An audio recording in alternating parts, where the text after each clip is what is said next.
Hello everyone, welcome to quiz G K 360। दोस्तों, आज के वीकली करंट अफेयर में आज हम देखने वाले हैं 11 से 17 दिसंबर 2023 तक के करंट अफेयर्स के टॉप 60 क्वेश्चंस को। सारे क्वेश्चन सेलेक्टेड और इम्पोर्टेंट लिए गए हैं, तो वीडियो को आप पूरा देखना। अब शुरू करते हैं आज के फर्स्ट क्वेश्चन से। 33वां व्यास सम्मान किसे मिला है? तो ये मिला है पुष्पा भारती जी को। करेक्ट आंसर है option number A, Pushpa Bharti. 11 दिसंबर को के बिड़ला फाउंडेशन ने मशहूर हिंदी लेखिका पुष्पा भारती को साल 2023 का व्यास सम्मान देने की घोषणा की है। पुष्पा भारती को उनके संस्मरण यादें और यादों के लिए यह सम्मान दिया जाएगा। पुष्पा भारती का संस्मरण यादें और यादें साल 2016 में प्रकाशित हुआ था। भारती जी का जन्म हुआ था 11 जून 1935 को उत्तर प्रदेश के मुरादाबाद में। उन्हें साल 2008 में महाराष्ट्र राज्य हिंदी साहित्य अकादमी सम्मान से नवाजा जा चुका है। उन्हें उज्जैन के हिंदी सेवा सम्मान कालिदास अकादमी और उत्तर प्रदेश हिंदी संस्था के साहित्य भूषण समेत कई सम्मान से नवाजा जा चुका है। के बिड़ला फाउंडेशन ने 1991 में वार्षिक व्यास सम्मान की स्थापना की थी। तो इसकी शुरुआत हुई थी 1991 में। यह भारतीय नागरिक द्वारा लिखित और पिछले 10 सालों में प्रकाशित हिंदी साहित्य के लिए दिया जाता है। साल 2022 का व्यास सम्मान ज्ञान चतुर्वेदी, जो उनका उपन्यास है पागल खाना, उसके लिए उन्हें मिला था। छत्तीसगढ़ के पहले आदिवासी सीएम कौन बने हैं? तो विष्णुदेव साय छत्तीसगढ़ के पहले आदिवासी सीएम बने हैं।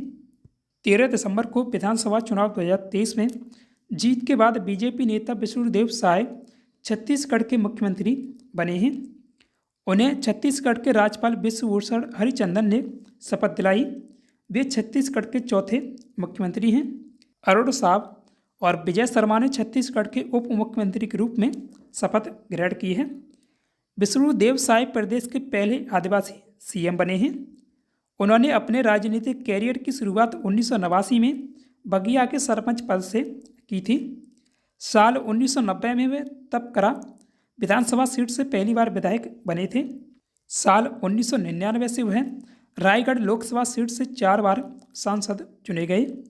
उन्हें साल 2011 और 2020 से 2022 तक छत्तीसगढ़ का बीजेपी प्रदेश अध्यक्ष नियुक्त किया गया था। विधानसभा चुनाव 2023 में बीजेपी ने छत्तीसगढ़ में 90 में से 54 सीटें जीती हैं। साय ने कुनकुरी विधानसभा क्षेत्र से कांग्रेस के उम्मीदवार यूडी मिंज को हराकर चुनाव जीता है। कंबर जनजाति से आने वाले विष्णुदेव साय बगिया गांव के कांसाबेल क्षेत्र के रहने वाले हैं। नौसेना के युद्धपोत की कमान संभालने वाली पहली महिला अधिकारी कौन बनी है? तो इसका आंसर है option number A, Prerna Devasthali. Commander Prerna Devasthali नौसेना के एक युद्धपोत की कमान संभालने वाली पहली महिला अधिकारी हैं। प्रेरणा को गोवा स्थित वाटर जेट FC INS ट्रैंकर का कमांडर ऑफिसर चुना गया है। पश्चिमी बेड़े के commander real admiral Praveen Nair ने इस संबंध में नियुक्ति पत्र सौंपा है। वह वर्तमान में युद्धपोत INS चेन्नई की फर्स्ट लेफ्टिनेंट हैं। ट्रैंकर जहाज का नाम अंडमान और निकोबार द्वीप समूह के एक द्वीप के नाम पर रखा गया है। हाल ही में किस देश में तमिल कवि तिरुवल्लुवर की प्रतिमा का अनावरण किया गया है? तो ये फ्रांस में इसका अनावरण किया गया है। 10 दिसंबर को यूरोपीय देश फ्रांस में तमिल कवि तिरुवल्लुवर की प्रतिमा का अनावरण किया गया है। इस मूर्ति को स्थापित करने का उद्देश्य दोनों देशों के बीच सांस्कृतिक संबंधों को मजबूत करना है। मूर्ति की स्थापना फ्रांस की राजधानी पेरिस के पास सेरगी शहर में हुई है। तिरुवल्लुवर को साउथ इंडिया का संत कबीर भी कहा जाता है। उन्होंने संगम साहित्य में तिरुकुरल या कुराल की रचना की थी। दुनिया भर में तिरुकुरल की तुलना अन्य धर्मों की महान पुस्तकों से की जाती है। साउथ इंडिया में उनके रचित ग्रंथ और संग्रह रामचरितमानस की तरह पढ़े जाते हैं। देश की कई यूनिवर्सिटीज में तिरुवल्लुवर पर बेस्ड स्टडी की जाती है। IBA junior world boxing championship 2023 में भारत ने कितने गोल्ड मेडल जीते हैं? तो भारत के द्वारा इसमें 3 मेडल गोल्ड मेडल जीते गए हैं। करेक्ट आंसर है ऑप्शन नंबर ए 3। आर्मेनिया के येरेवान शहर में आयोजित IBA junior world boxing championship जो पुरुष और महिलाओं की संयुक्त रूप से थी प्रतियोगिता, इसमें भारत ने 3 गोल्ड, 9 सिल्वर, 5 ब्रॉन्ज मेडल सहित कुल 17 पदक प्राप्त किए हैं। IBA के जनरल सेक्रेटरी क्रिस रॉबर्ट्स ने खिलाड़ियों को मेडल दिए हैं। रूस ने 7 गोल्ड, 2 सिल्वर और 7 ब्रॉन्ज मेडल के साथ चैंपियनशिप जीती है। वहीं आर्मेनिया 4 गोल्ड, 5 सिल्वर और 1 ब्रॉन्ज के साथ मेडल टैली में दूसरे नंबर पर रहा है। चैंपियनशिप में गर्ल्स में भारतीय खिलाड़ी आकांक्षा ने 17 kg कैटेगरी में गोल्ड मेडल जीता है। परी ने 48 kg कैटेगरी में, निशा ने 52 kg कैटेगरी में गोल्ड मेडल अपने नाम किया है। 52 kg कैटेगरी में बिनी ने सिल्वर मेडल और सृष्टि साते ने 63 kg कैटेगरी में सिल्वर मेडल जीता है। इनके अलावा अमीषा कैरेटा ने 54 kg कैटेगरी में और प्राची टोकस ने 80 kg कैटेगरी में सिल्वर मेडल जीता है। वहीं बॉयज में जतन ने 54 kg कैटेगरी में और हार्दिक पवार ने 80 kg कैटेगरी में सिल्वर मेडल जीता है। सियाचिन ग्लेशियर में सेना की ऑपरेशनल पोस्ट पर पहली बार किस महिला मेडिकल ऑफिसर की नियुक्ति की गई है? तो फातिमा वसीम को इस पोस्ट पर नियुक्त किया गया है। करेक्ट आंसर है ऑप्शन नंबर बी। 11 दिसंबर 2023 को सेना के फायर एंड फ्यूरी कोर ने बताया कि सियाचिन ग्लेशियर सेना की ऑपरेशनल पोस्ट पर पहली बार महिला medical officer captain Fatima Waseem की तैनाती की गई है। उनकी पोस्टिंग 15,200 फीट की ऊंचाई पर होगी। कैप्टन फातिमा वसीम ने सियाचिन बैटल स्कूल में ट्रेनिंग ली है। फायर एंड फ्यूरी कॉर्प्स को आधिकारिक तौर पर 14वां कॉर्प्स कहा जाता है, जिसका हेडक्वार्टर लेह लद्दाख में है। इनकी तैनाती चीन पाकिस्तान की सीमाओं पर होती है, साथ ही सियाचिन ग्लेशियर की रक्षा करते हैं। इससे पहले 5 दिसंबर 2023 को सेना की snow leopard brigade captain Geeta Kaul Siachen पर पोस्ट होने वाली पहली महिला मेडिकल ऑफिसर बनी थी। गीता कौल को सियाचिन की बैटल फील्ड पर तैनात किया गया है, जिसकी ऊंचाई है 15,600 feet. Siachen glacier Bharat Pakistan border के पास करीब 78 किलोमीटर में फैला है। सियाचिन के एक तरफ पाकिस्तान और दूसरी तरफ अक्साई चीन है। मिजोरम के नए मुख्यमंत्री कौन बने हैं? तो लाल दुओमा मिजोरम के नए मुख्यमंत्री बने हैं। 8 दिसंबर को मिजोरम में विधानसभा चुनाव जीतने के बाद जोरम पीपुल्स मूवमेंट यानी ZPM के नेता लाल दुओमा राज्य के नए मुख्यमंत्री बन गए हैं। साथ ही ZPM के नेता के सपदंगा और बनलाल हलाना ने कैबिनेट मंत्री के रूप में शपथ ली है। लाल दुओमा ने आइजॉल के राजभवन में राज्यपाल हरिबाबू कंबापति की मौजूदगी में CM पद की शपथ ली है। लाल दुओमा मिजोरम के 6ठे मुख्यमंत्री बने हैं। लाल दुओमा पूर्व IPS हैं। वह इंदिरा गांधी के सिक्योरिटी इंचार्ज और कांग्रेस के सांसद रह चुके हैं। मिजोरम में 40 सीटों पर हुए चुनाव में ZPM ने 27 सीटें जीती हैं। सत्ताधारी मिजो नेशनल फ्रंट को 10, BJP को 2 और कांग्रेस को 1 सीट मिली है। इलेक्शन कमीशन ऑफ इंडिया ने आधिकारिक तौर पर जुलाई 2019 में पार्टी को रजिस्टर किया था। लाल दुओमा ने शेरछिप विधानसभा क्षेत्र से चुनाव जीता है। मिजोरम राज्य की पहली महिला कैबिनेट मंत्री कौन बनी हैं? तो लालरेनपुई मिजोरम राज्य की पहली महिला कैबिनेट मंत्री बन गई हैं।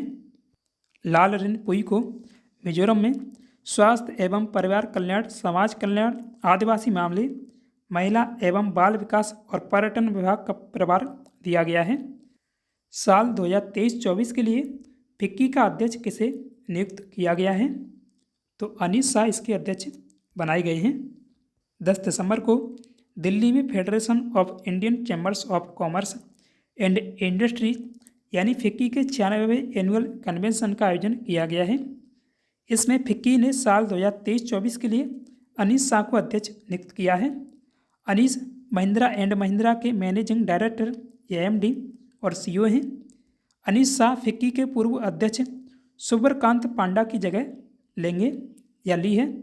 बैंक ऑफ अमेरिका के डेबिट प्रोडक्ट बिजनेस को अनीस शाह हेड कर चुके हैं।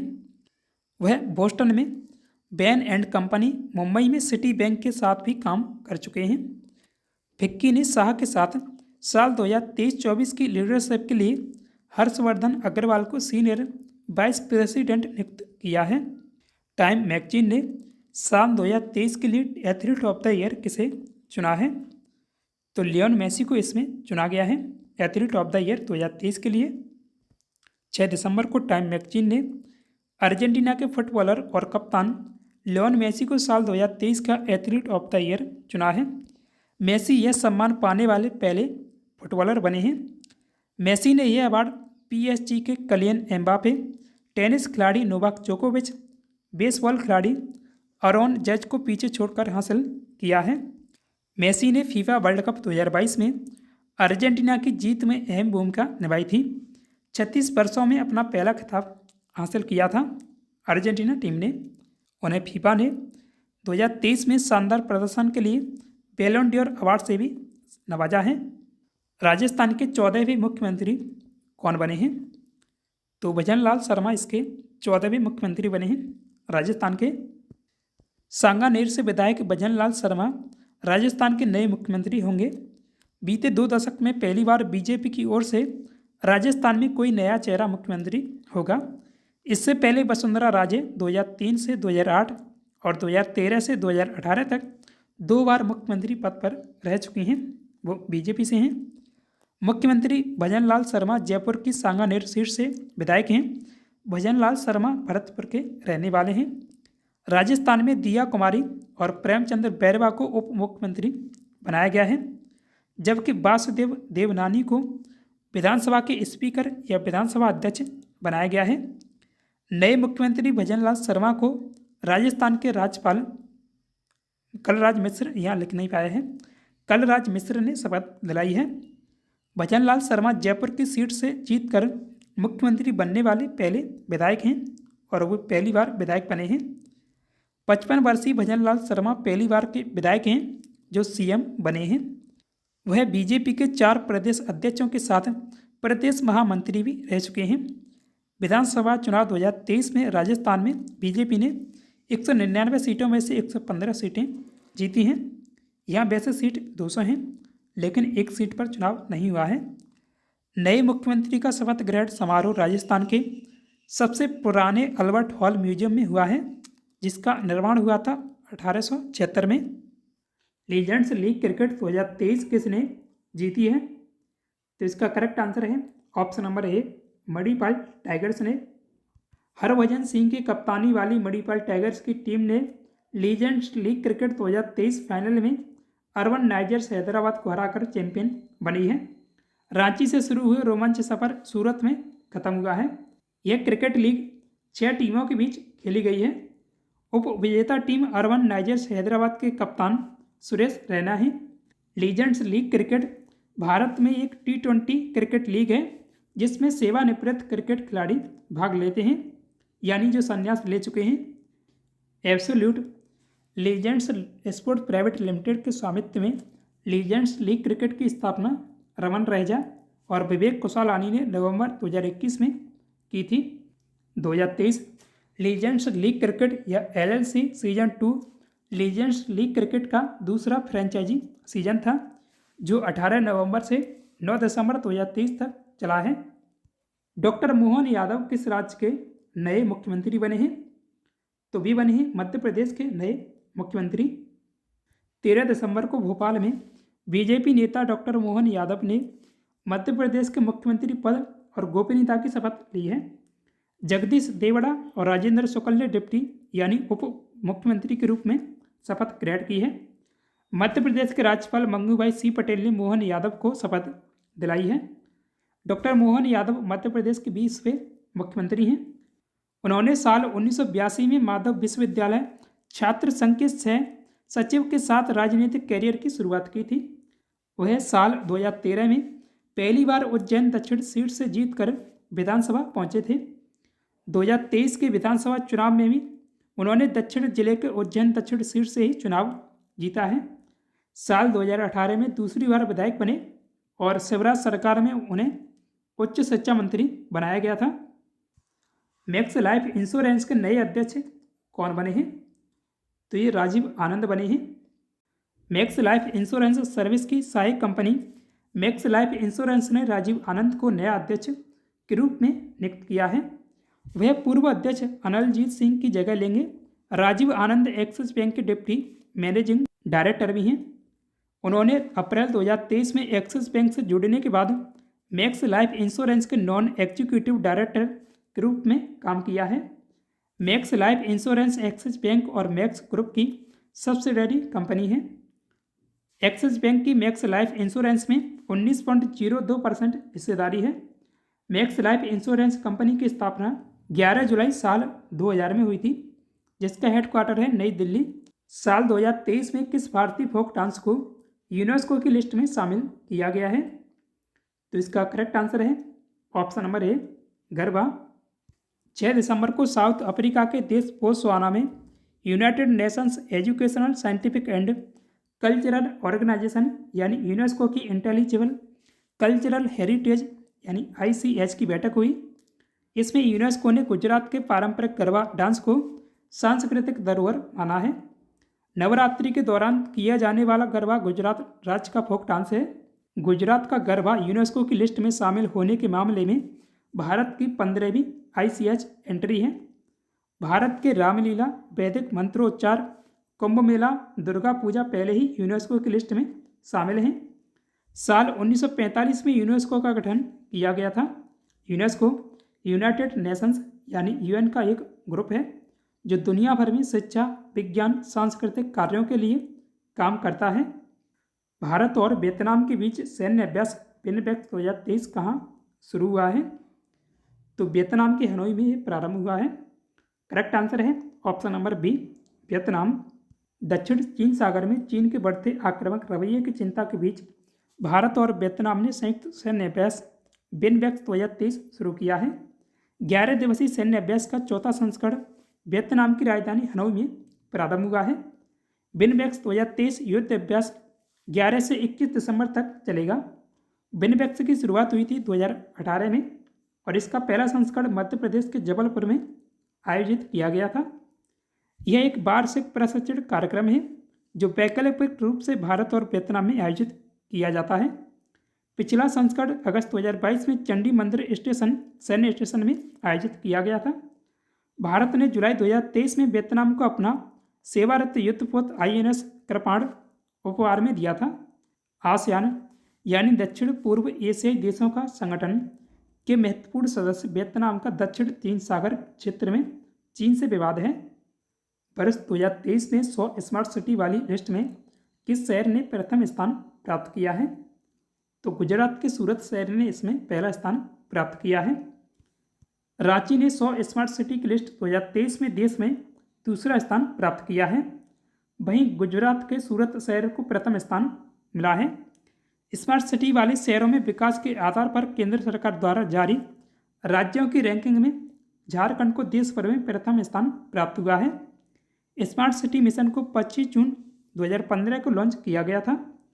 केंद्रीय आवास और शहरी मामलों के मंत्री हरदीप सिंह पुरी हैं। टाइम मैगजीन ने वर्ष 2023 का पर्सन ऑफ द ईयर किसे चुना है? तो टेलर स्विफ्ट को चुना गया है 2023 का पर्सन ऑफ द ईयर। 6 दिसंबर को टाइम मैगजीन ने अमेरिकी पॉप सिंगर टेलर स्विफ्ट को साल 2023 का पर्सन ऑफ द ईयर चुना है। इस साल उन्होंने 3 म्यूजियम एल्बम लॉन्च किए हैं जो सभी हिट रहे हैं, साथ ही पूरे साल चर्चा में बनी रही हैं वे, जिस वजह से टाइम मैगजीन ने उन्हें यह सम्मान देने की घोषणा की है। यह पहली बार है कि टाइम मैगजीन ने किसी पॉप सिंगर को इस सम्मान के लिए चुना है। 13 दिसंबर 1989 को जन्मी टेलर ने 14 साल की उम्र में ही गीत लिखना शुरू कर दिया था। उन्होंने अपने कैरियर में 200 से ज़्यादा गाने गाए हैं और कई गानों के लिरिक्स भी लिखे हैं। उन्होंने 10 ग्रैमी अवार्ड के साथ 70 से ज़्यादा अवार्ड जीते हैं। 33 वर्षीय टेलर स्विफ्ट की कुल संपत्ति 9,151 करोड़ रुपए है। टाइम मैगजीन ने वर्ष 2022 का person of the year Ukraine के राष्ट्रपति वोलोदिमीर जेलेंस्की को चुना था। टाइम मैगजीन अमेरिकी साप्ताहिक समाचार पत्रिका है जिसका प्रकाशन न्यूयॉर्क शहर में होता है। टाइम मैगजीन की स्थापना हुई थी साल 1923 में और यह दुनिया भर में इसके कई विभिन्न संस्करण प्रकाशित होते हैं। 6 दिसंबर 2023 को जयपुर वैक्स म्यूजियम में किसकी वैक्स स्टैचू का अनावरण किया गया है? तो डॉक्टर भीमराव अंबेडकर जी की प्रतिमा का अनावरण किया गया है। 6 दिसंबर 2023 को महापरिनिर्वाण दिवस के मौके पर जयपुर वैक्स म्यूजियम में डॉक्टर भीमराव अंबेडकर के वैक्स स्टैचू का अनावरण किया गया है। डॉक्टर अंबेडकर की यह स्टैचू जयपुर के नाहरगढ़ किले के वैक्स म्यूजियम में स्थापित की गई है। डॉक्टर अंबेडकर की वैक्स स्टैचू 5 फीट 11 इंच ऊंची है और इसका वजन 38 किलोग्राम है। उनका यह स्टैचू डॉक्टर अब्दुल कलाम के स्टैचू के साथ राष्ट्रपति भवन के सेट पर स्थापित किया गया है। डॉक्टर भीमराव अंबेडकर भारतीय संविधान के जनक हैं। उन्होंने संविधान को 2 साल 11 महीने 18 दिन में लिखा था। जयपुर वैक्स म्यूजियम में डॉक्टर अंबेडकर के स्टैचू समेत 43 अस्थियों के स्टैचू स्थापित हो चुके हैं। जयपुर वैक्स म्यूजियम दुनिया का पहला म्यूजियम है जो किसी हेरिटेज साइट नाहरगढ़ किले पर बना है। पुरातत्व एवं संग्रहालय विभाग ने साल 2016 में इस म्यूजियम का निर्माण करवाया था। बीबीसी के नए अध्यक्ष कौन बने हैं? तो समीर शाह को इसका अध्यक्ष बनाया गया है। 6 दिसंबर को ब्रिटेन की सरकार ने भारतीय मूल के डॉक्टर समीर शाह को ब्रिटिश ब्रॉडकास्टिंग कॉरपोरेशन का अध्यक्ष नियुक्त किया है। उन्होंने पूर्व अध्यक्ष रिचर्ड शॉर्प की जगह ली है।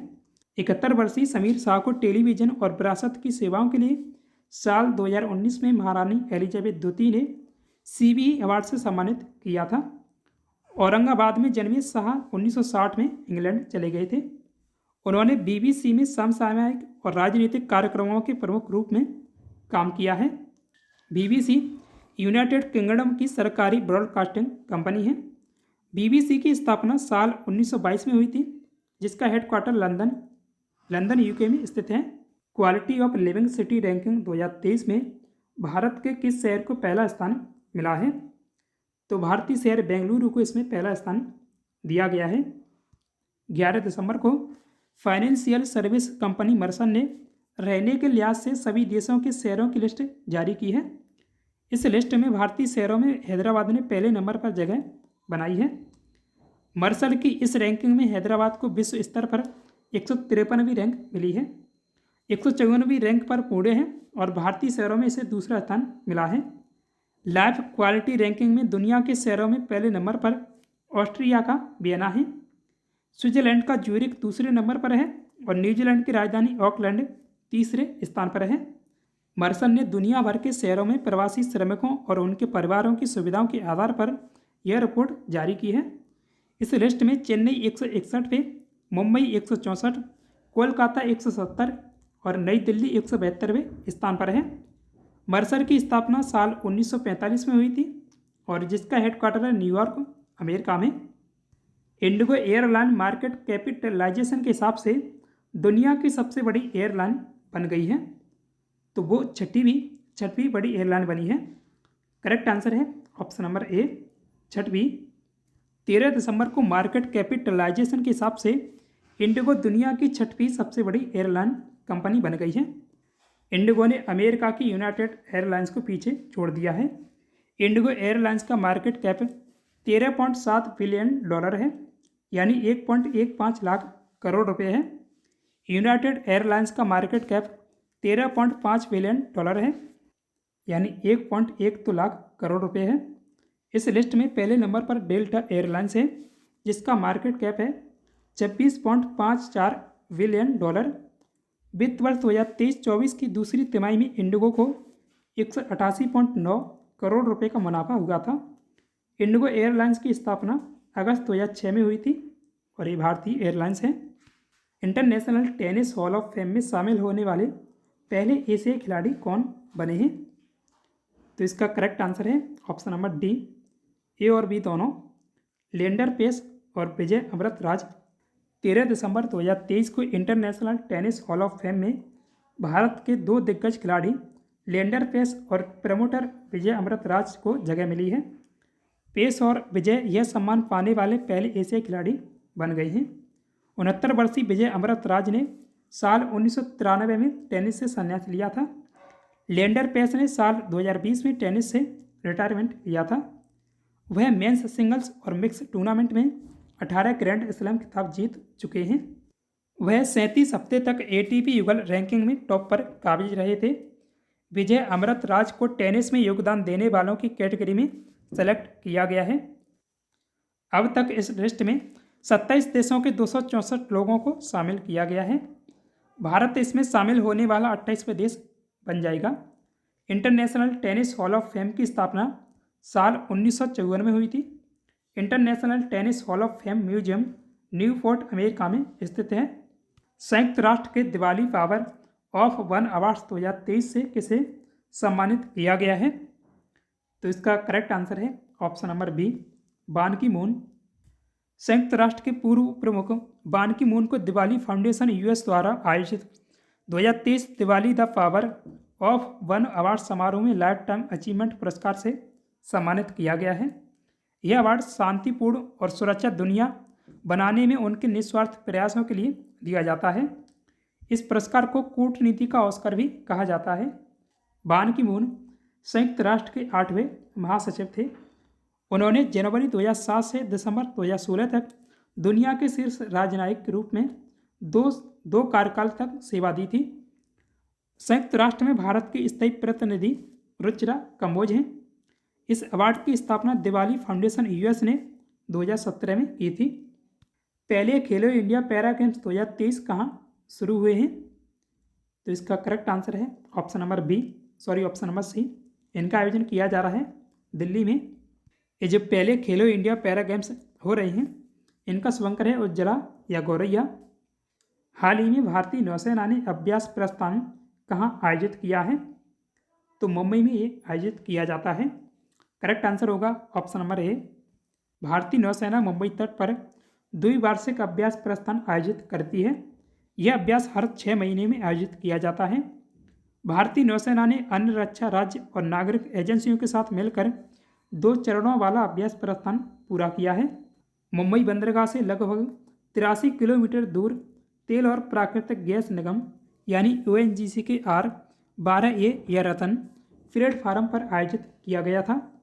तेल उत्पादक प्लेटफार्मों में उत्पन्न होने वाली आपात स्थितियों से निपटने के उपायों और प्रक्रियाओं की पुष्टि करने के लिए प्रस्थान अभ्यास आयोजित किया जाता है। ऑस्ट्रेलिया की महिला क्रिकेट टीम की कप्तान कौन बनी है? तो एलिसा हीली को बनाया गया है। करेक्ट आंसर है option number B, Alyssa Healy. ऑस्ट्रेलियाई खिलाड़ी मैग लैनिंग के संन्यास लेने के बाद ऑस्ट्रेलियाई महिला टीम की कप्तान एलिसा हीली को चुना गया है। एलिसा तीनों फॉर्मेट यानी T20, वनडे, टेस्ट में ऑस्ट्रेलियाई टीम की कप्तानी संभालेंगी। ACC पुरुष अंडर-19 एशिया कप 2023 की मेजबानी कौन कर रहा है? तो इस संयुक्त अरब अमीरात इसकी मेजबानी कर रहा है। ACC अंडर-19 एशिया कप का आयोजन 8 से 17 दिसंबर 2023 तक संयुक्त अरब अमीरात में किया जा रहा है। भारतीय पुरुष अंडर-19 टीम ने दुबई में खेले गए एशिया कप के पहले मैच में अफगानिस्तान को हराया है। भारतीय पुरुष अंडर-19 टीम के कप्तान उदय सारन हैं। यह पहली बार 1989 में बांग्लादेश में आयोजित किया गया था, जहां भारत ने टूर्नामेंट जीता था। इसका 9वां संस्करण दिसंबर 2021 में संयुक्त अरब अमीरात में ही आयोजित किया गया था। इस टूर्नामेंट में टीमों की संख्या 8 है। 2023 में इसका यह 10वां संस्करण है। आंध्र प्रदेश के राजमुंद्री एयरपोर्ट पर नए टर्मिनल भवन की आधारशिला किस केंद्रीय मंत्री ने रखी है? तो ज्योतिरादित्य सिंधिया के द्वारा इसकी नींव रखी गई है, आधारशिला। करेक्ट आंसर है ऑप्शन नंबर बी। 2023 में BCCI ने किस भारतीय क्रिकेटर का नाम अर्जुन पुरस्कार के नॉमिनेशन के लिए भेजा है? तो मोहम्मद शमी का नाम भेजा गया है। मोहम्मद शमी ने वनडे वर्ल्ड कप 2023 में 7 मैचों में 24 विकेट लिए थे। खेल मंत्रालय ने इस साल की मेजर ध्यानचंद खेल रत्न पुरस्कार और अर्जुन पुरस्कार का फैसला करने के लिए 12 सदस्यीय समिति का गठन किया है। सुप्रीम कोर्ट के रिटायर्ड न्यायाधीश AM खानविलकर इस समिति के प्रमुख हैं। लगातार दूसरी बार WTA वर्ष 2023 की रैंकिंग में सर्वश्रेष्ठ खिलाड़ी कौन बनी है? ईगा स्वीतेक बनी है। करेक्ट आंसर है ऑप्शन नंबर बी।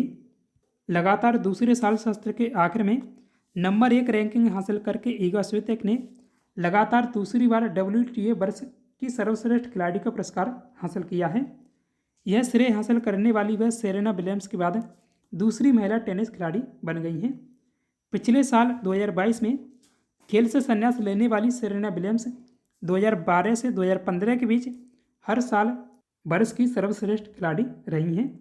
उन्होंने कुल 7 बार यह सम्मान हासिल किया है। पोलैंड की ईगा स्वितेक ने इस साल 68 मैच जीते हैं और 11 हारे हैं। पिछले महीने WTA फाइनल्स जीतकर उन्होंने एरिना सबालेंका को नंबर 1 से रैंकिंग से हटा दिया है। ईगा स्वितेक के कोच टोमाज विक्टोरोवस्की को वर्ष के सर्वश्रेष्ठ कोच का पुरस्कार मिला है, जबकि एलिना स्वितोलिना को वर्ष की सर्वश्रेष्ठ वापसी का पुरस्कार दिया गया है। साल 2023 के सीजन के बाद IPL की वैल्यू कितने करोड़ हो गई है?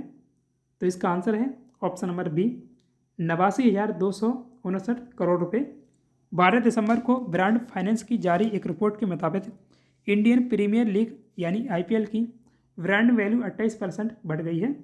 इस रिपोर्ट के मुताबिक साल 2023 सीजन के बाद IPL की वैल्यू 89,259 करोड़ रुपये हो गई है। साल 2008 में IPL शुरू होने के बाद इसका वैल्यूएशन 433% बढ़ गया है। वैल्यू बढ़ने की वजह स्टेडियमों में दर्शकों की बढ़ती संख्या, इंटरनेट, अन्य माध्यमों पर अधिक मांग और मीडिया साझेदारी है।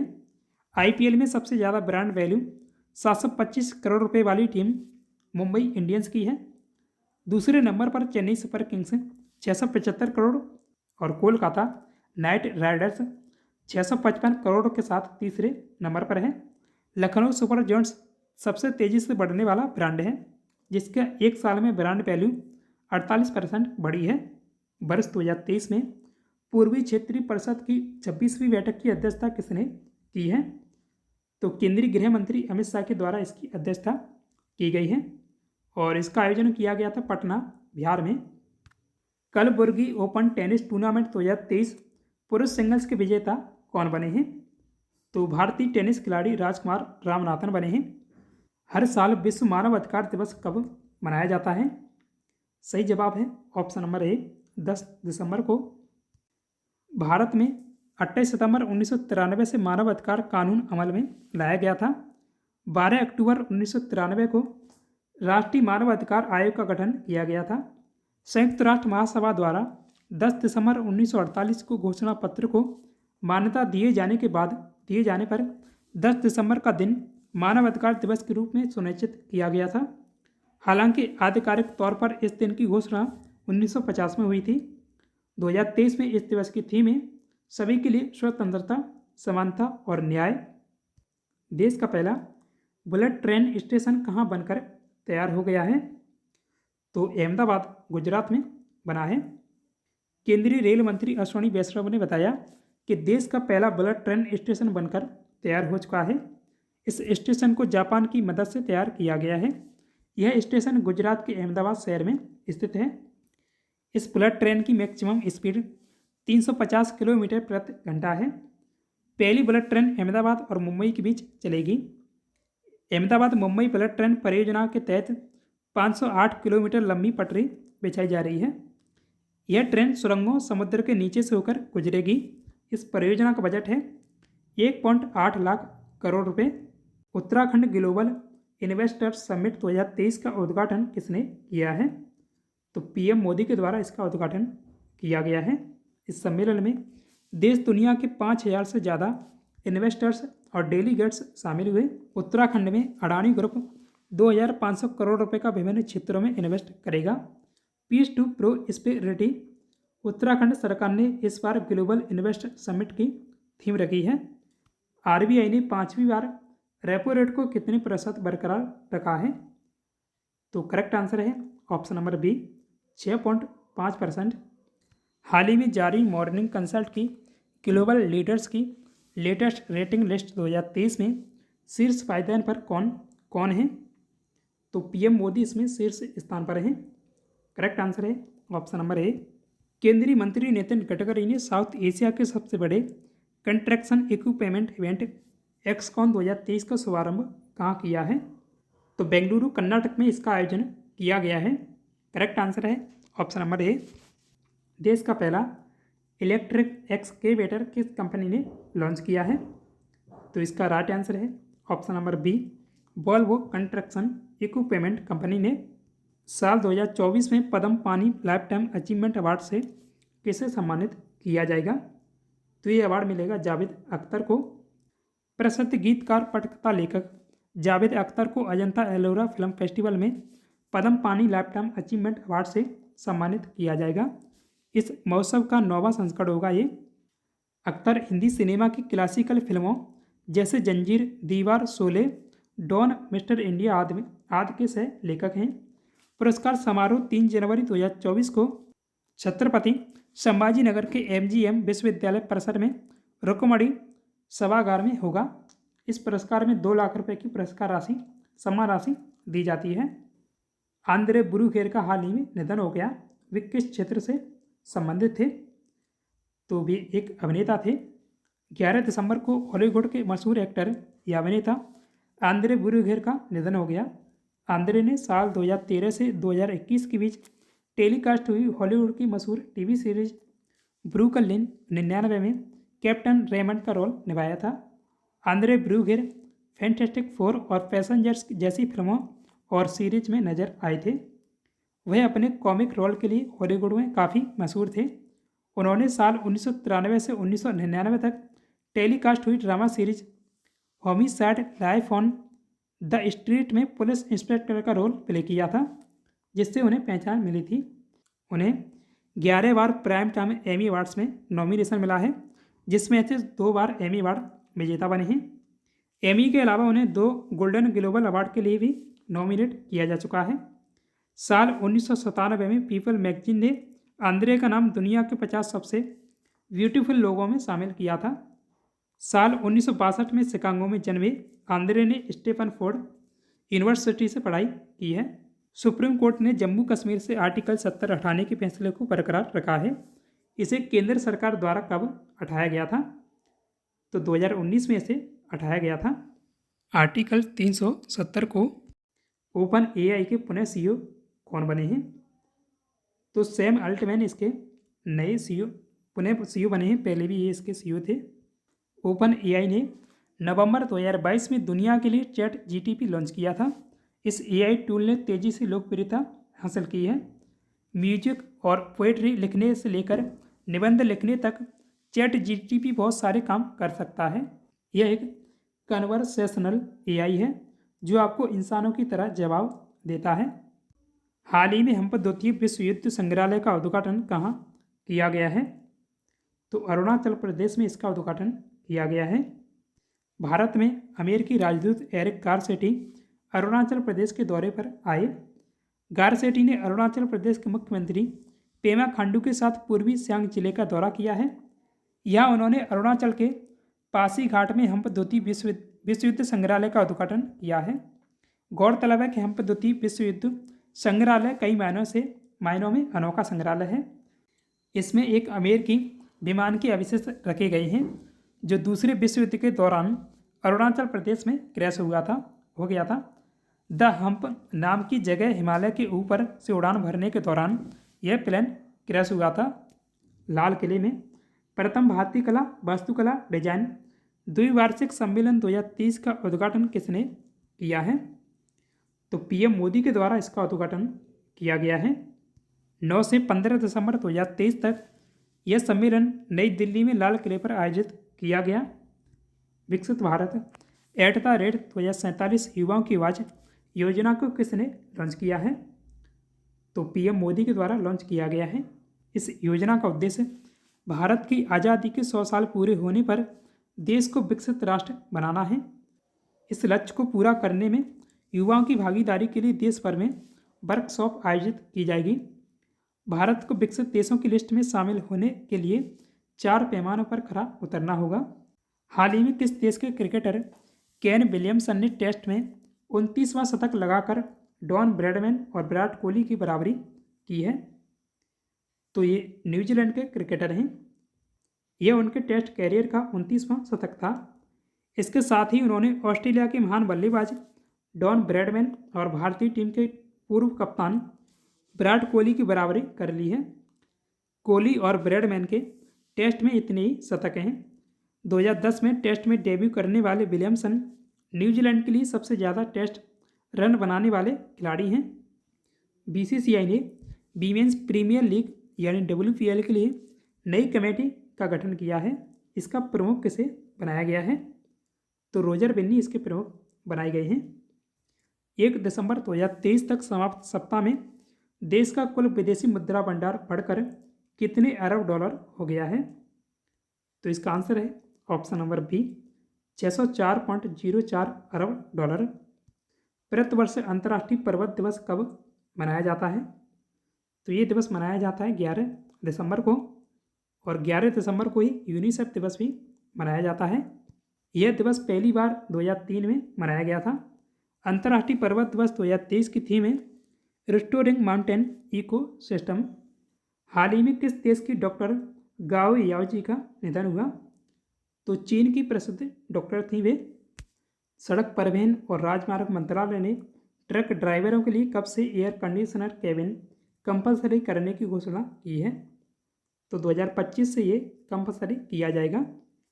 हाल ही में किस कन्नड़ अभिनेत्री का निधन हो गया? तो लीलावती कन्नड़ अभिनेत्री थी जिनका अभी हाल ही में निधन हुआ। हाल ही में किस हाई कोर्ट ने मथुरा स्थित श्री कृष्ण जन्मभूमि साई ईदगाह विवादित परिसर को लेकर फैसला सुनाया है? तो इलाहाबाद हाईकोर्ट के द्वारा ये फैसला दिया गया है। केंद्र सरकार ने कब तक प्याज के एक्सपोर्ट पर प्रतिबंध लगा दिया है? तो ये प्रतिबंध 31 मार्च 2024 तक लगाया गया है। नईम सैयद का निधन हो गया। वे किस क्षेत्र से संबंध रखते थे? तो प्रसिद्ध अभिनेता थे। करेक्ट आंसर है ऑप्शन नंबर बी, अभिनेता। भारत का पहला सूर्य मिशन कौन सा है जिसने सूर्य की फुल डिस्क तस्वीरें खींची हैं? तो इसका आंसर है option number B, Aditya L1। सूर्य की स्टडी के लिए 2 सितंबर को आंध्र प्रदेश के श्रीहरिकोटा में सतीश धवन स्पेस स्टेशन से आदित्य L1 मिशन को लॉन्च किया गया था।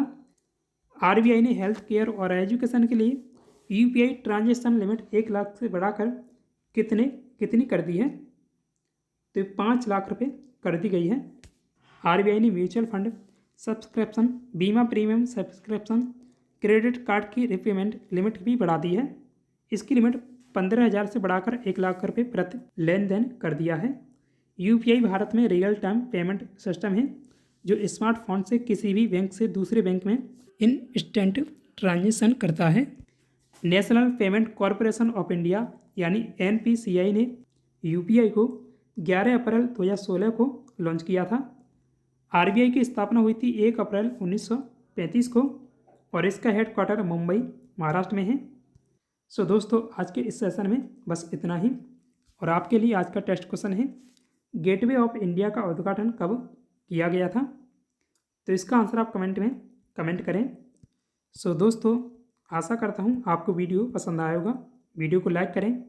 साथ ही डेली ऐसे ही वीडियो पाने के लिए अपने क्विज GK 360 यूट्यूब चैनल को सब्सक्राइब भी कीजिएगा। Thanks for watching this video.